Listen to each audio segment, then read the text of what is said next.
Meeting is called to order. Mr. Steve Downs will lead the Pledge of Allegiance. To the flag of the United States of America and to the republic for which it stands, one nation, under God, indivisible, with liberty and justice for all.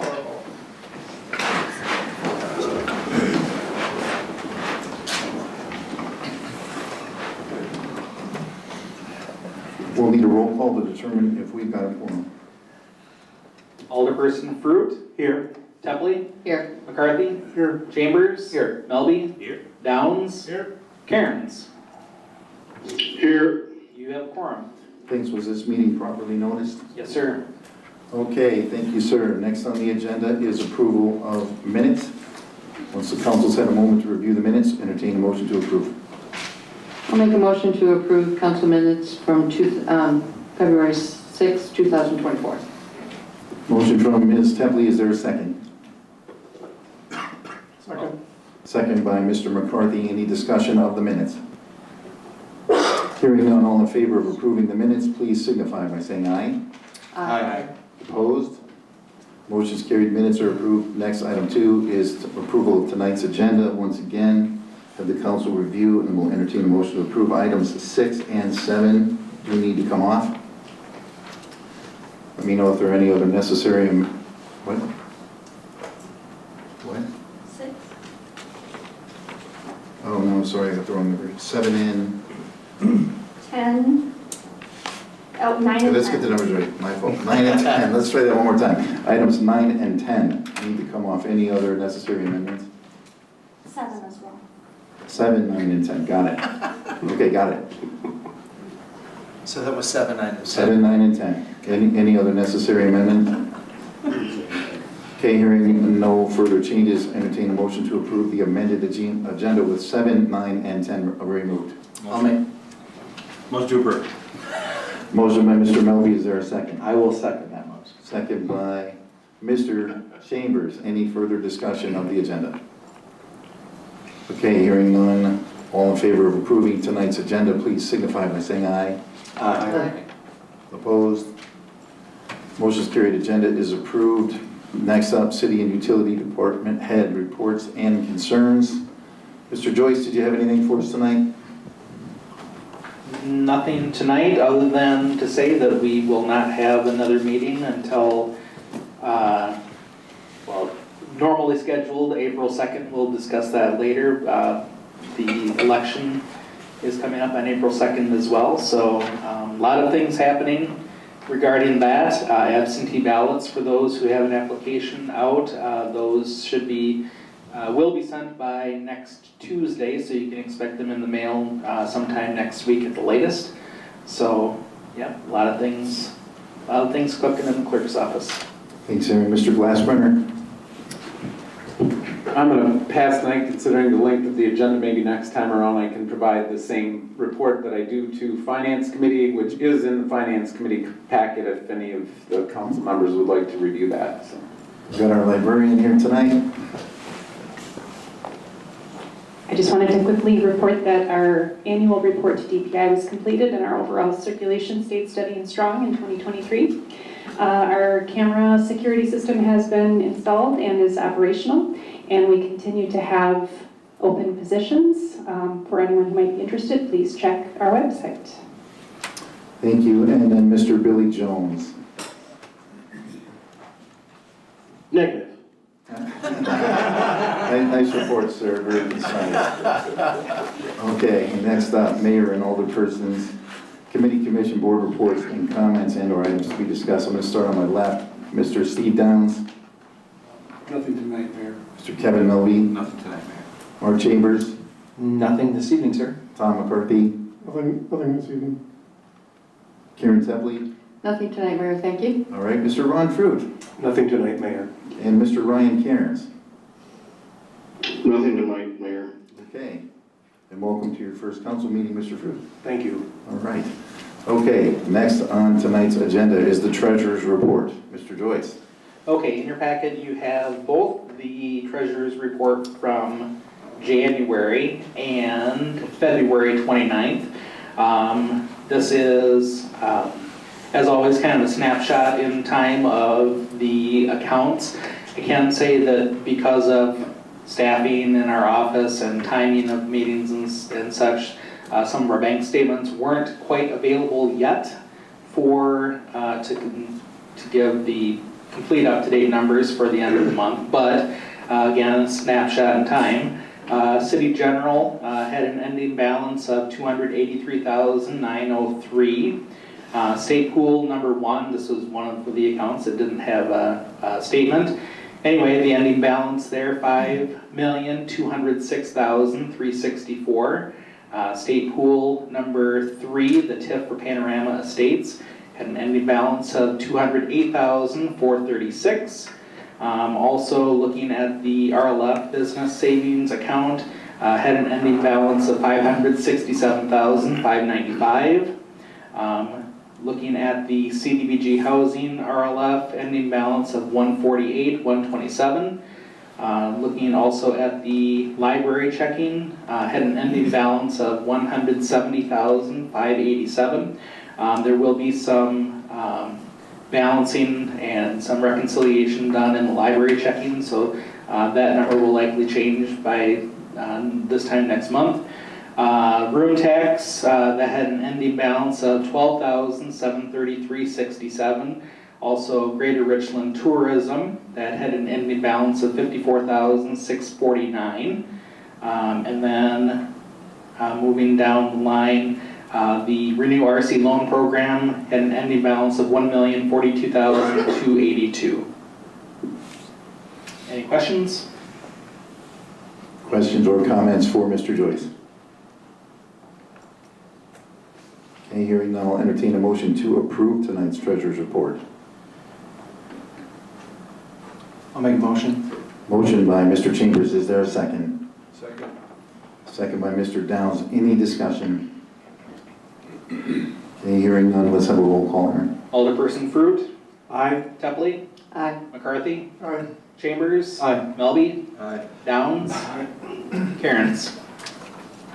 Aye. Motion carries. Thank you. Up next is the payment of the bills, item 4, and YB Council reviews the bills. It's my duty to read the following. The bills presented on this day, excluding any library fund invoices, having been referred to the Finance and Budget Committee, and said committee having duly investigated and audited these bills, hereby make the following recommendation: that the city bills presented on this day be paid with the following adjustments and/or exceptions. None are listed. It is signed. Once the council has reviewed the bills, entertain a motion to pay them.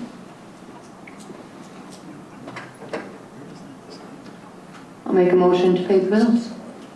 I'll second. Motion by Ms. Tepley, second by Mr. Melby. Any further discussion of the bills? Hearing none, we'll need a roll call. Alderperson Tepley, Aye. McCarthy, Aye. Chambers, Aye. Melby, Aye. Downs, Aye. Cairns, Aye. Fruit. Aye. Motion carries. All right, next up, appointments to vacant seats, committees, commissions, boards, and confirm appointments. Item 5, appointment to the vacant District Number 3 alderperson seat.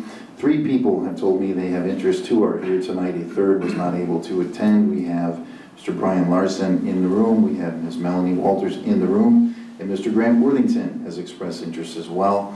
So what we'll do is we'll open up the mic here. Aaron, have you got it? Yep. I'm going to start with you, Mr. Larson, if you'd like to just briefly address the council and tell them why you're interested in serving on the council, and just a little bit about you. Thanks, Aaron. My name is Brian Larson. I've lived in Richland Center for the last 15 years or so. I've been interested in the local government. Numerous times I've tried to get myself involved, but because of the redistricting and whatnot, my house seemed to get shuffled around quite a bit. But with the local opening, I'm wanting to put myself forward and offer my services, and it's pretty simple. I'd be happy to help out. Thank you, Brian, and if we could get the microphone to Ms. Walters.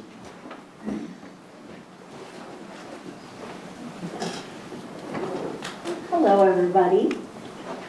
As you know, Melanie Walters. I am actually the one that vacated this seat. And I'm coming back tonight to request, if you so choose, that I be reseated. The reason that I had to vacate my seat was for legal reasons, because I did apply for the job of the city treasurer. And legally, I cannot be seated on the council while I am pursuing employment with the city. As the course has went on, I have decided to not pursue that anymore and have formally withdrawn my application from that position. So I would like to request again, if you feel that I am the best fit, because I think that we were really rocking and rolling as a team and moving forward with the city, so I would love to continue that. Okay, thank you, Brian and Melanie. Again, the other interested party, Mr. Grant Worthington, who served previously on the school board and has been a resident of the city for many years as well. Again, he could not. Did we get him? He is online, so perhaps Jason, if you could share that, we could see him on the screen. There he is. Hey, Grant, how you doing? Good. All right. Sorry, guys. It's okay, man. Tell everybody why you want to be on the city council. I think everybody here knows Mr. Worthington. Yep, so sorry I wasn't able to attend in person tonight, guys. I was kind of under the assumption that it wasn't going to be filled this evening. It's my daughter's 3rd birthday, so we're celebrating. I was previously on the school board, just so we have a passion to serve. The city is doing some really good things. We have some really good people in good positions on the city council, some really good department heads. My experience that I've had within the school district, I think I can bring some good ideas and some good collaboration and help move things forward. That's why I'd like to be on the city council. Thanks, Grant. Okay, open it to the council if anybody has any questions for any of the 3 candidates.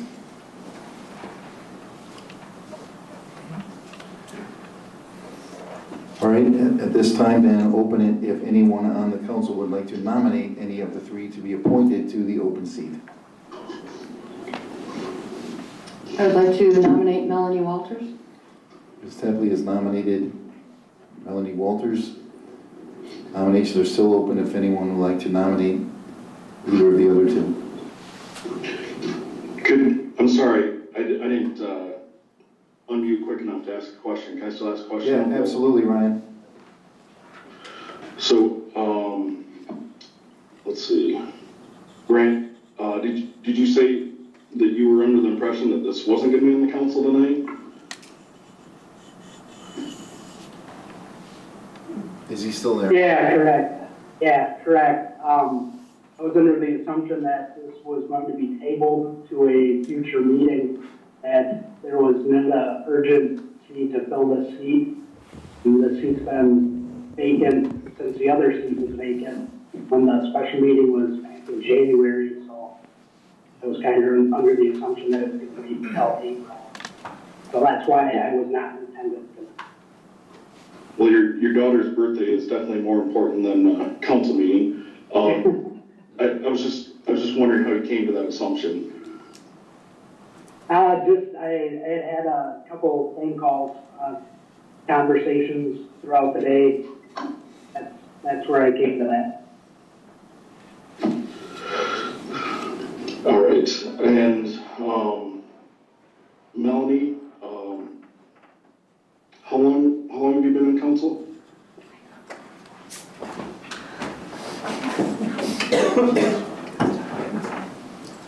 I believe I got on in 2020. 20. Mm-hmm. Yeah, 20.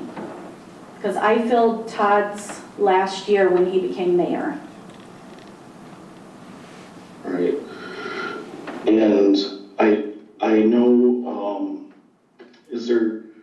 Todd, is there any reason we didn't do this sooner at the same time we did Ron? Or what was the reason for the delay? I don't know that we had a specific reason. We just didn't fill it at the same time. I don't have a specific reason.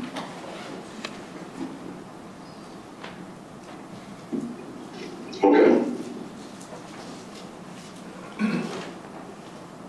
More questions? No further questions. Anyone else? Okay, and again, we have, Melanie has been nominated by Karen. Is there anyone else who would like to nominate either of the other two candidates? I would nominate Grant Worthington. Okay, Mr. Cairns nominated Mr. Worthington. One more attempt. Anyone would like to nominate Mr. Larson? Okay, so two nominations we have are Grant Worthington and Melanie Walters. We'll just open it to a vote by the council. And we just vote by name, as we did when Mr. Fruit was appointed. Just vote by name and just state Grant Worthington or Melanie Walters when you vote. All right, let's start with Alderperson McCarthy, Melanie Walters. Chambers, Melanie Walters. Melby, Walters. Downs, Walters. Cairns, I didn't hear, Melby, what was his? Walters. Thank you. Walters. Fruit, Walters. Tepley. Walters. Okay. And Ms. Walters. Okay, so thank you to all three of you for your interest, and Melanie Walters has been appointed to the open seat in District 3.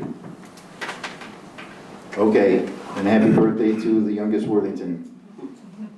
Okay, next up, Planning Committee recommendation and action. 6, consider request to rezone tax parcel 276-1679-0000 located at 586 North Main Street, former Jefferson School, from CG, which is commercial general, to R5, requested by Mr. Kerry Norman. This was heard by the Planning Commission the other night. Mr. Glassman, do you have anything you want to state on this one? Thank you. There is in your packet a staff report from the zoning administrator, Mark Stewart, who we contract with from Beerbecker. You'll notice he lays out what the request is. So it's a rezoning to R5 from R3-4. And at the very end is the recommendation where he lists that both the Plan Commission as well as staff have recommended approval of the request. Okay, and this is being recommended by the Plan Commission to approve the rezone. So at this point, I'll entertain a motion to approve the rezone of the Jefferson School property from commercial general to R5. I'll make that motion. Motion by Ms. Tepley. Is there? Second. Second by Mr. Cairns. All right, any discussion? All right, hearing none, we'll need a roll call. Mr. Joyce.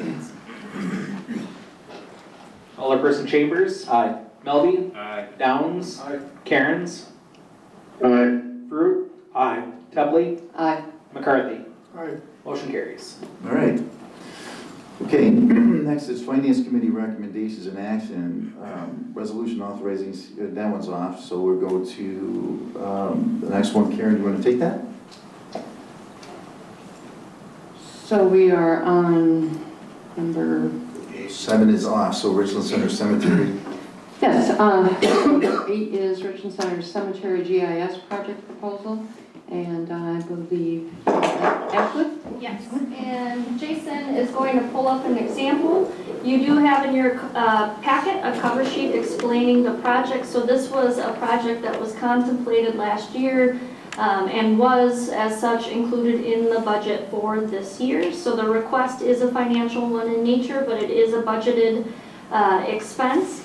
So we're looking at working with Southwest Regional Plan Commission for the purpose of creating a GIS map of the cemetery. So it would plot, much like your tax parcels, your homes, you have a parcel that's plotted on a GIS map. This would function in the same way. And as you can see on the screen that Jason has up, this is an example in Dodgeville where Southwest created a GIS map of their cemetery.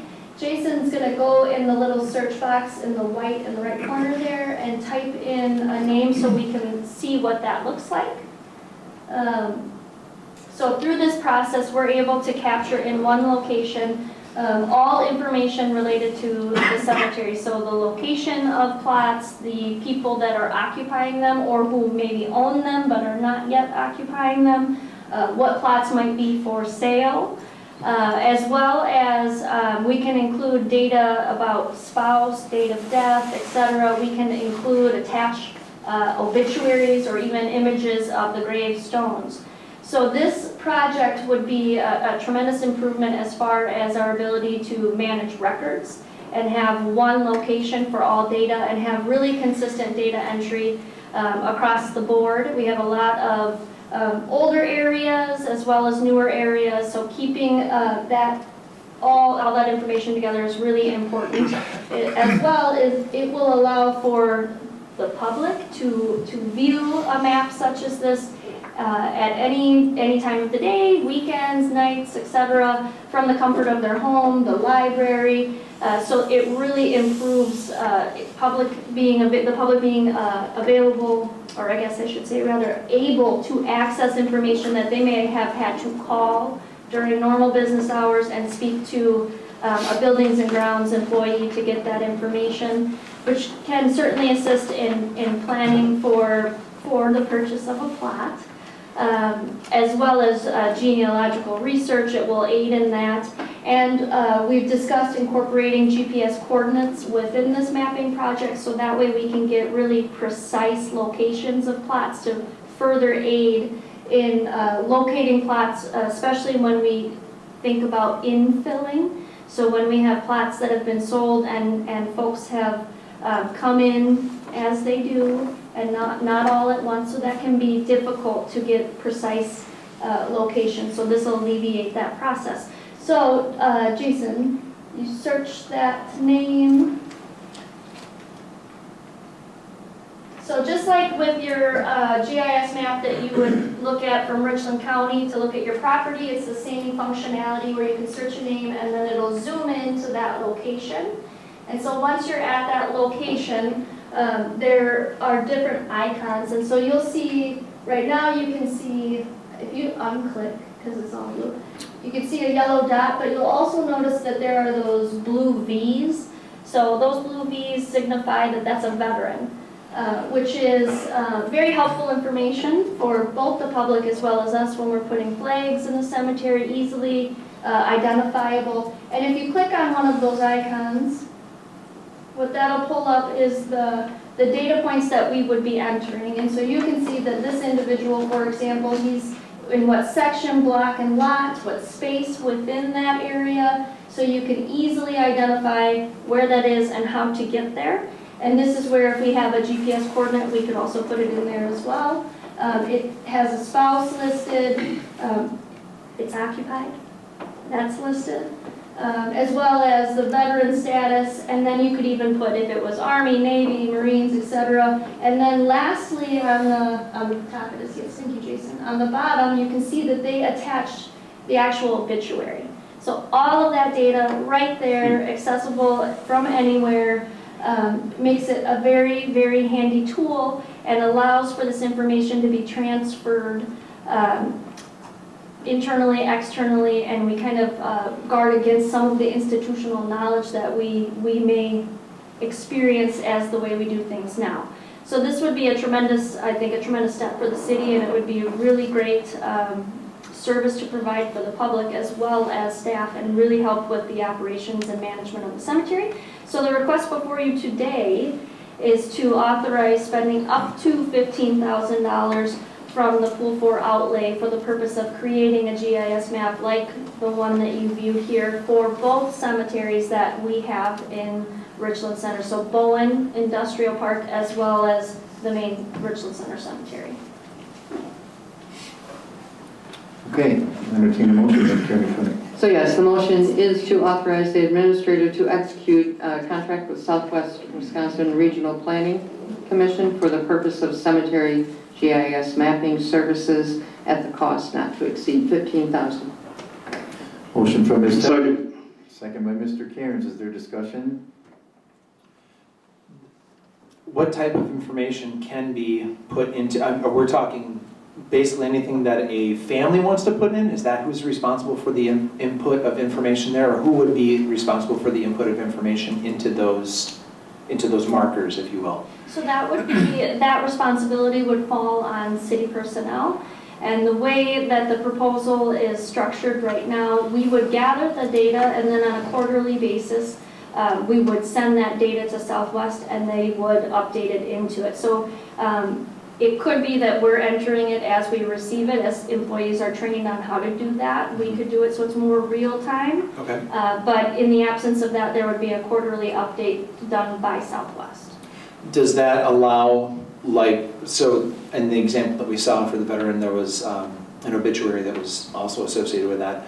Excuse me, would a family be able to upload information into that as well? Do they have to go through the city to say, hey, maybe they wanted to put a memorial picture or something of that nature in there, they could add those things? They would need to go through the city to do that, and we would have some parameters on what could be uploaded to that. Okay. But like pictures of gravestones, so that way you could see exactly what the gravestone, that would be appropriate. The obituary, things of that nature, that would be allowable. Okay. And we do have a limit as to how much data we could possibly put up there, so Right. that's another reason why we want to be streamlined as possible. Got it. Okay, thank you. Any further discussion? Okay, hearing none, we'll need a roll call. Alderperson Melby? Aye. Downs? Aye. Cairns?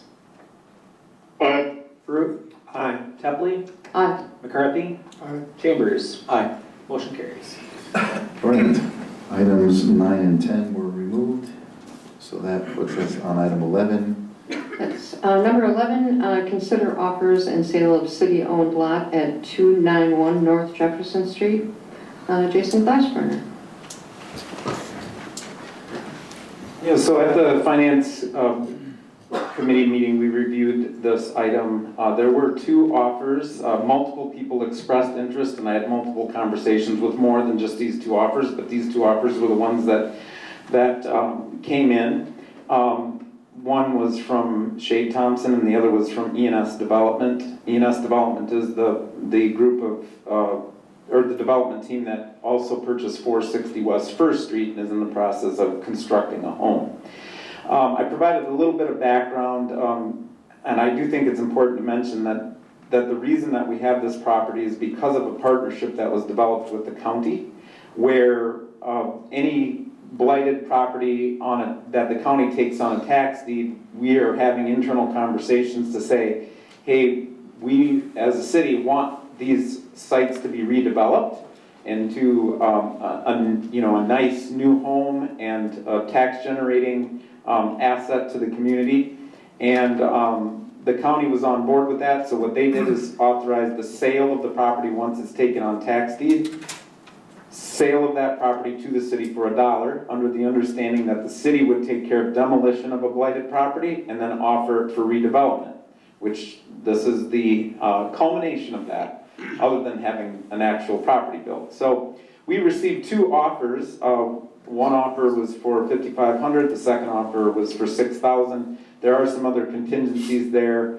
The recommendation of the Finance Committee was to recommend to the Common Council to authorize personnel to complete the sale of 291 North Jefferson to E&S Development.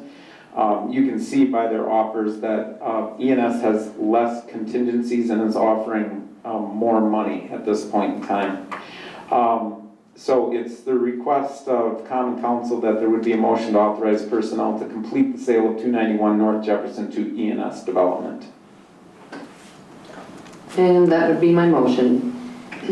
Okay, motion from Ms. Tepley, is there a second? Second. That was Mr. Downs, I think, that got that one. Okay, Mr. Chambers has asked me, Mr. Glassburner, I could answer it or you.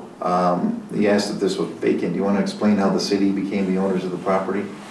Yeah, so again, the property had been sitting there in blighted condition. I don't know the exact amount of time. It's well over 10 years. It had been something that the city had contemplated trying to condemn and have removed, but there was IRS liens against the property that prohibited that, and Legal counsel at the time said, yeah, we don't want to get in too messy of a situation. Those liens were released, however, there were still back taxes owed to the county. The county took the property on the back taxes, and I had been in conversation with members of the county board, and as a matter of fact, Michael Wendell as the legal representation for the county, the former administrator, about how we can, as a city and a county, partner together to have a property that's taken on tax deed transferred to the city. So we, primarily, again, working with Mr. Wendell and also Clint Langreck, we drafted agenda items, got both the city council and the county to say, yes, we agree that redevelopment in our municipalities, whether it's Richland Center or other village or town in the county, is healthy for our economy. And again, the county moved to sell to the city for $1, with the understanding that the city would pay to have the home removed and redeveloped, so that again, it doesn't just get sold into a condition where it's long-term, very low value and kind of not a very nice property, but a brand new development. So. Okay. Follow-up question to that, Jason, and I'm guessing you probably know the answer to this as well. What constitutes blighted? If we're talking about a blighted property, what parameters does that fall under so that the public is aware of? This is, because I'm guessing we've got other properties that we are looking at that could be considered blighted, so that we can kind of, people can understand what we're talking about. And then is that a Mr. Wendell? I defer. Good idea. Yes, it is. A blighted area means any area, including a slum area, in which a majority of the structures are residential or in which there is a predominance of buildings or improvements, whether residential or non-residential, and which, by reason of dilapidation, deterioration, age, or obsolescence, inadequate provision for ventilation, light, air, sanitation, or open spaces, high density of population and overcrowding, or the existence of conditions which endanger life or property by fire or other causes, or any combination of these factors is conducive to ill health, transmission of disease, infant mortality, juvenile delinquency, and crime, and is detrimental to the public health, safety, morals, or welfare. That's all. Statutory definition. Now I know why you deferred. I could have recited that. I was going to say, I thought right off the top of your head, but I got this guy. Thank you. In this case, as Jason explained, this home was vacant for many years, and actually Ashley and I went in it.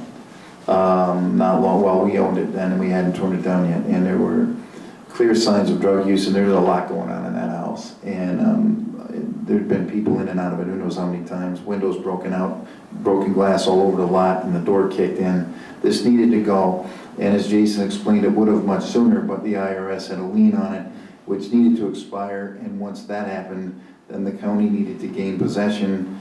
And that's a process that takes a little time, and they did, and then we got it. And I just wanted to commend everybody involved in that, and to remind everybody that the initial idea for this program actually came from Jason in his first year in here. And this is the second property of its type that the city wound up with after the county had it for back taxes. And the second one we tore down. There's a house under construction on the first lot now, and we see that on the horizon here too. Any further discussion on this? That was why I asked. Yeah. Anything further? I will need a roll call.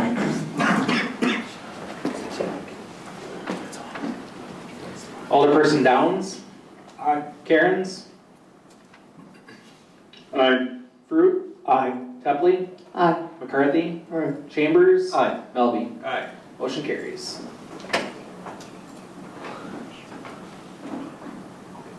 All right, so that puts us on item 12, Personnel Committee recommendation, adoption of city officer ordinance. Take that. I can. Go ahead and explain how we drafted this. Sure. Just get to that page. Those pages, rather. It was in the works, but our challenges finding a treasurer had revealed the deficiency in terms of procedure for appointments. specifically that the various city officers either each had their own ordinance or didn't have an ordinance at all. Certainly you can rely on statute to a certain degree, but was my recommendation that the city adopt its own ordinance or ordinances relating to the city officers.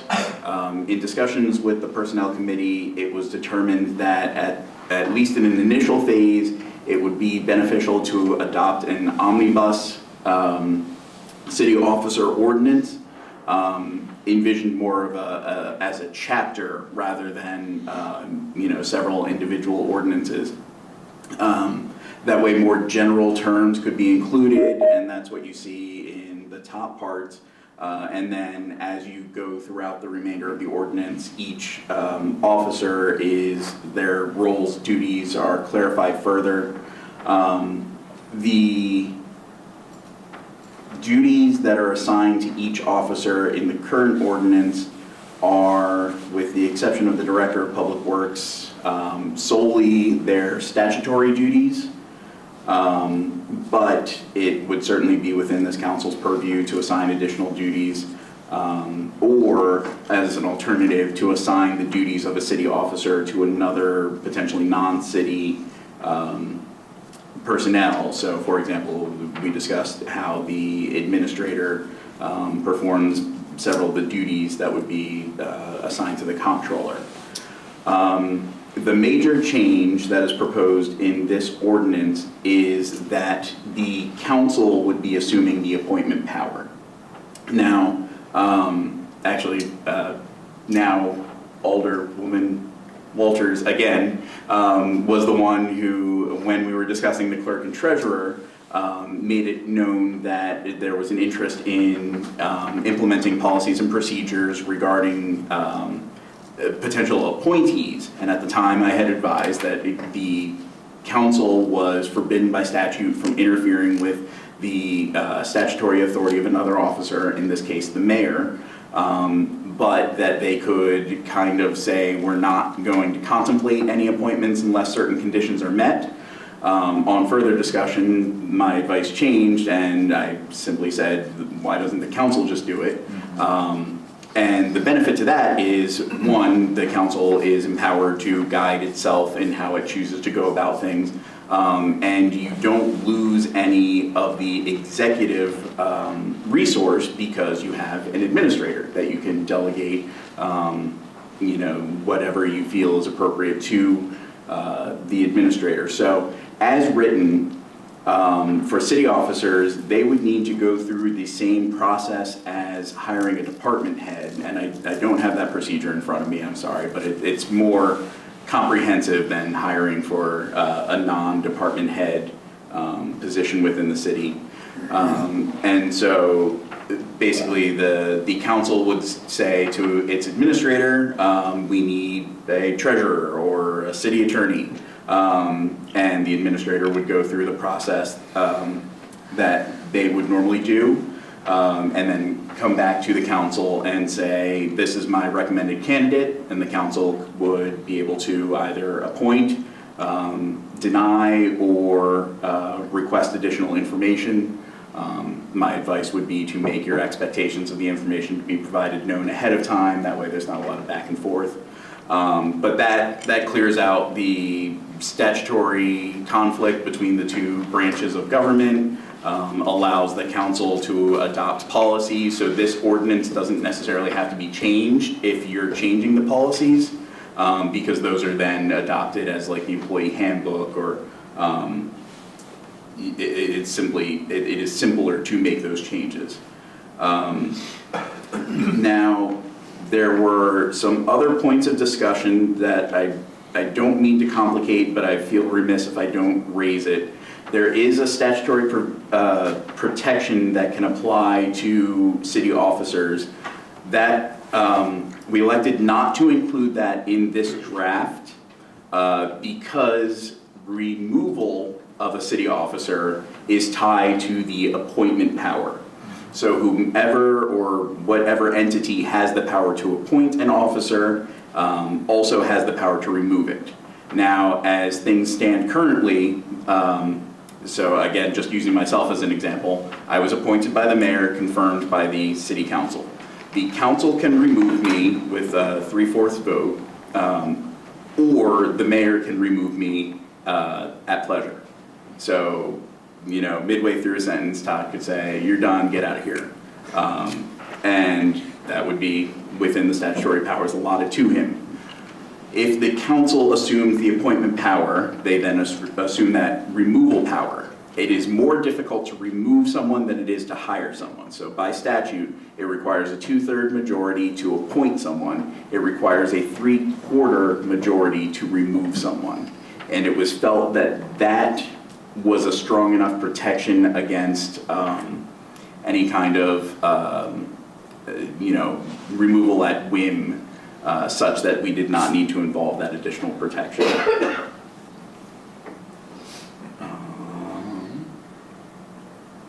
believe that's enough out of me for now, unless there's questions. I have one, Michael. Under general powers and duties of the city officers, it does say city officers are subject to the personnel policy so long as they're not in conflict with statute, and that officers shall be considered department heads for determining applicability of such policies, etc., which included hiring. So currently, the hiring process for department heads does involve what you would expect. Advertising, interviewing, various forms of interviewing, and other tools along that process, and then ultimately the administrator makes a recommendation to the personnel committee, and the personnel committee will either approve or reject that. So ultimately, department heads are hired by the personnel committee because council has delegated that authority to the personnel committee. So based on the language in this ordinance right now, would the same be true for officers, or would officers, unless specifically personnel was gave that authority specific for officers, would they come to council? So by default, whatever policy governs hiring the department heads governs here. So the council has a home rule authority. It can govern its own procedures. So it can delegate to a subunit of itself certain authorities. So yes, right now that would fall to the personnel committee.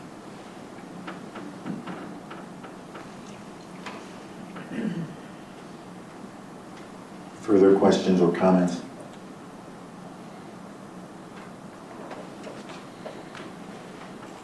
Right, at this point, then we'll entertain a motion to adopt the city officer ordinance, and it's suggested in that motion that we suspend the rules and waive the reading. Mr. Mayor, one more point of discussion, just a recommendation. If the council does adopt this ordinance, my recommendation would be at its next meeting to go through and reappoint or appoint fresh all current city officers. I agree, because otherwise they're not done the same way. Right. Yeah, okay. Okay, entertain a motion. Motion by Mr. Downs, is your motion to suspend the rules, waive the reading, and adopt the ordinance? Is that your ordinance, or your motion, sorry? That's it. Thank you, that's his motion. Is there a second? I'll second. Second by Ms. Tepley. Is there further discussion? That's with the recommendation from Attorney Wendell. That has no impact on passage of the ordinance Thank you. tonight. That was just, it seemed like the right place to state that. Thank you. And I would just Go ahead, Brian. I would just like to, thank the Personnel Committee and Michael. We spent quite a few hours on this, and I was quite surprised at the way the ordinance was written. So thank you for doing all your due diligence and getting that ready for us for this meeting, Michael. You're welcome. Thank you, Ryan. Okay, further, Mr. Chambers, did you have something? No, I thought Ashley had Oh, I'm something. sorry, go ahead, Ashley. just for clarification, your recommendation would be for personnel, since they've been delegated that authority, they would be the ones that would be appointing and confirming rather the officers at their next meeting. I do not have a recommendation one way or another. I can tell you that right now, that's the way that that would have to happen. Okay. Okay. Further discussion? We'll need a roll call vote. Alderperson Downs. Aye. Cairns.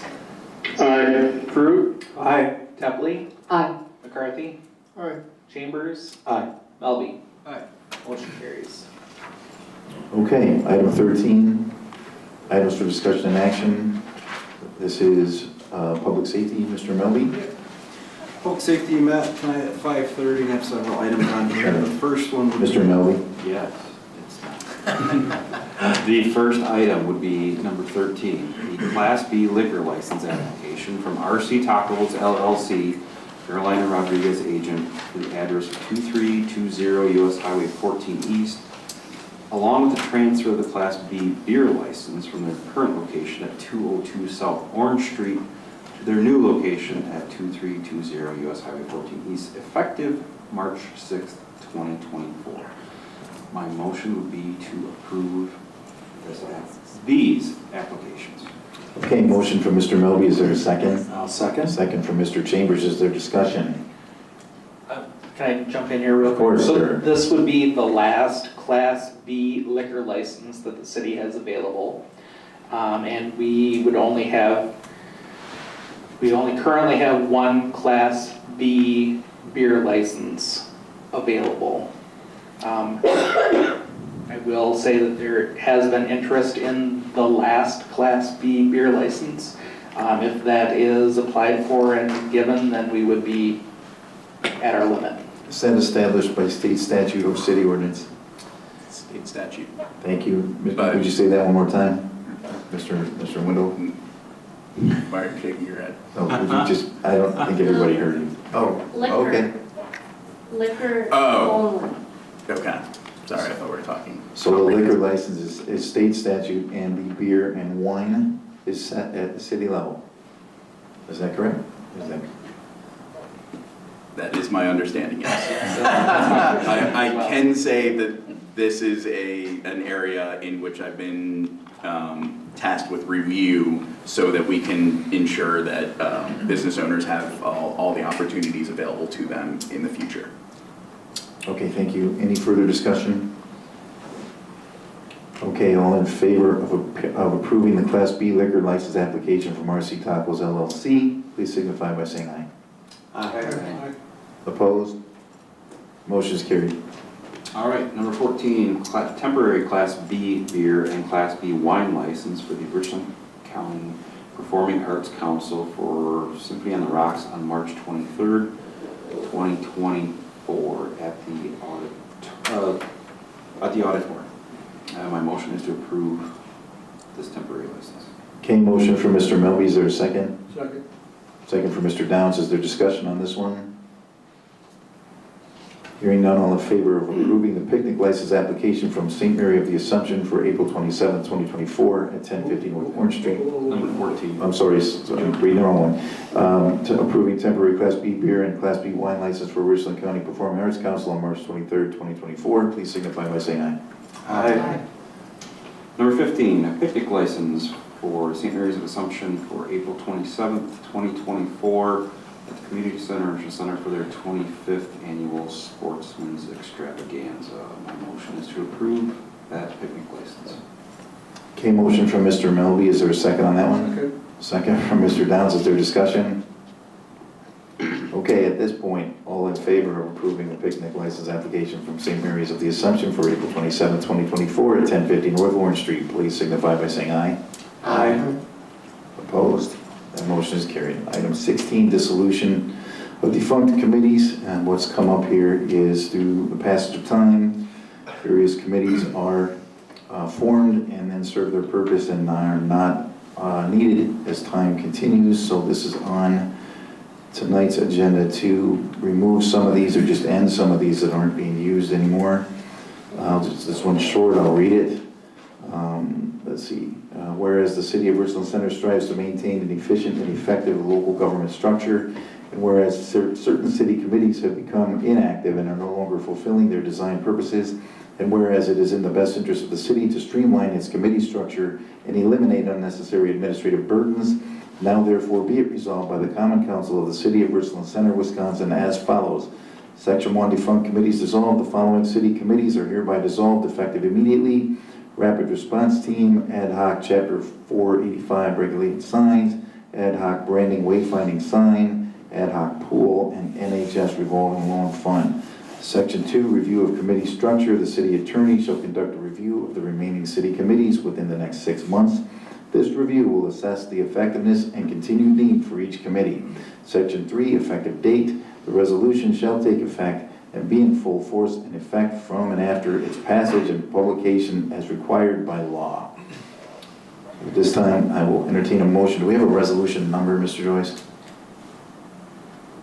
I don't know. Okay. It would be offhand. Okay, entertain a motion to approve as read. Motion to approve. Motion from Mr. Melby, is there a second? I'll second. Second by Ms. Tepley, is there discussion? I do have one question. I remember at one point there was an ad hoc committee for childcare. That's right. While there is childcare is, always worth talking about, I just don't know if that was left off or just not being dealt with at this time due to that fact, or? So part of the problem is that we don't necessarily have the records to support. Oh. So it is very likely that, much like myself, this is the first we're hearing about such a committee. Okay. It would certainly be in order to offer friendly amendment to include the ad hoc child care committee in the current motion, or in the current resolution. Just amend the motion, correct? Motion to amend to incorporate the ad hoc. Okay, that would be my motion to add that as a, what do you call it, a friendly amendment. A friendly amendment. Okay, and is that the second amended as well? Okay, very good. We have a motion and the second. Is there discussion? Rapid Response Team. That was before we had economic development. Yeah. There's a business wants to come to town. We had the mayor, an older person, and a member of the community, which actually was Mr. Bailey, that would meet and discuss the possibilities. We have Jason's position now, so. Thank you, sir. Yeah, absolutely. Any other? Yep, absolutely. Any other questions or comments? Who had the second on the amendment? Mr. Downs. Further discussion? Just parliamentary procedure-wise, we're going to need 2 votes, one on the motion to amend and then one on the underlying motion. All right, then at this point, we'll have a roll call on the motion to amend, Mr. Joyce. Okay. Alderperson Cairns, Aye. Fruit, Aye. Tepley, Aye. McCarthy, Aye. Chambers, Aye. Melby, Downs. Aye. Okay, and then any further discussion on the adoption of the resolution? Okay, hearing none, then we'll need a roll call on that. Alderperson Fruit, Aye. Tepley, Aye. McCarthy, Aye. Chambers, Aye. Melby, Downs, Aye. Cairns. Aye. Motion carries. Okay, next is public comment. No council action will be taken on any matter originating under this item. Bob, did you want to address the council, and do you want the microphone? Oh, I don't need the microphone. I think I talk loud enough. Well, I want to first say that I've been doing some fundraising over at the restaurant for the Red Cross, and so far I've turned in $1,315 to Red Cross for disaster areas in Richland County. And I've got one new member joining us as of the next drive on the 13th of March that's going to be helping us in the kitchen, and I'm still looking for more. I'm looking for people to help the nurses, the nurses by the cots, take the person from the cot to the canteen area after they give blood. I'm also looking for an extra person or two to help with computer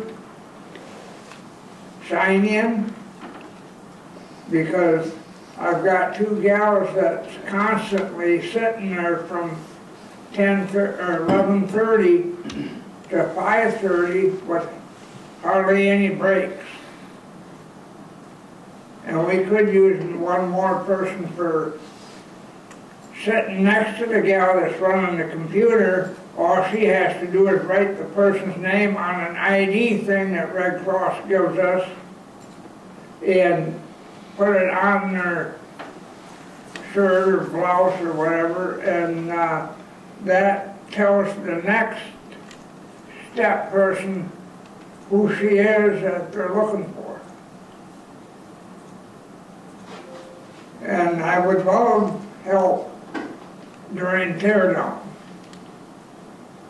especially at between 5:30 4 to 6. I know Mr. Fruit and his wife had helped at one time. And for setup is from 8:30. If I have 6 people, we can get everything set up in 20 minutes. Otherwise, 3 people, it takes a good 45 minutes. And that's what we had this last time, was only 3 of us.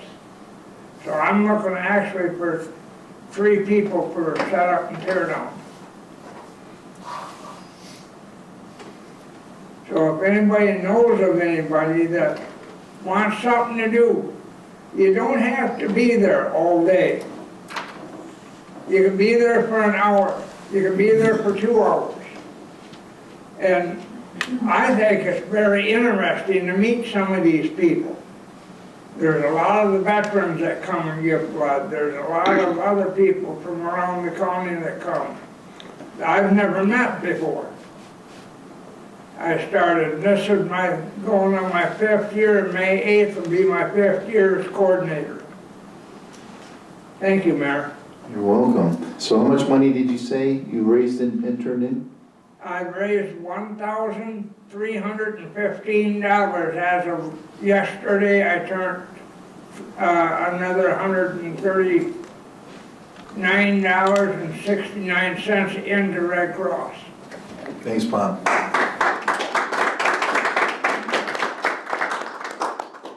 Thank you, Bob. You're welcome, and thank you. You're welcome. Is there anyone else who would like to address the council tonight? Okay, next item on the agenda is to set the next meeting date, and the next meeting date is on the date of the spring election. So we're contemplating moving to a different date. We can do that, correct, Mr. Warren? Yes. Not a reason, okay, I thought so, just covering that. So open to suggestions for which date to move to. I'll propose April 9th, sorry. Go ahead. The following Tuesday, April 9th. Tuesday, April 9th, at, go ahead. So finance also adjusted their meeting time. There will need to be a council meeting on Tuesday, April 16th, that's the third Tuesday. So finance will be meeting prior to council on that date, just so you're aware. On the 16th? Okay, Mr. Chambers has proposed a meeting on the 9th of April. People make that date. I'm assuming 6:30 p.m. April 9, 6:30 p.m. Just moving it back a week. Can people make that one? Okay, I don't hear anyone saying they can't. Yes. Can I speak up, Sonny? Of course. Is there a reason we need to meet twice if we're gonna be meeting the next week to confirm? Why wouldn't we just meet once? Where are we at with bill paying and all that? Can we do that without causing a problem? Yes. Does anybody else have an issue with waiting an extra week and meeting on the 16th? No. Nobody has an issue with meeting on the 16th. Therefore, the next meeting date will be Tuesday, the 16th of April at 6:30 p.m. Thanks, Ryan, for the suggestion. Okay, next on the agenda is closed session. This is closed session, item 18. The chair may entertain a motion to enter into closed session pursuant to Wisconsin statute section 19.851E, deliberating or negotiating the purchasing of public properties, the investing of public funds, or conducting other specified public business whenever competitive or bargaining reasons require a closed session. The council will consider the investment of public funds at this time. Entertain a motion to go into closed session. So moved. Is there a second? Second. All in favor of going to closed session, please signify by saying aye. Aye. Opposed? We are now in closed session.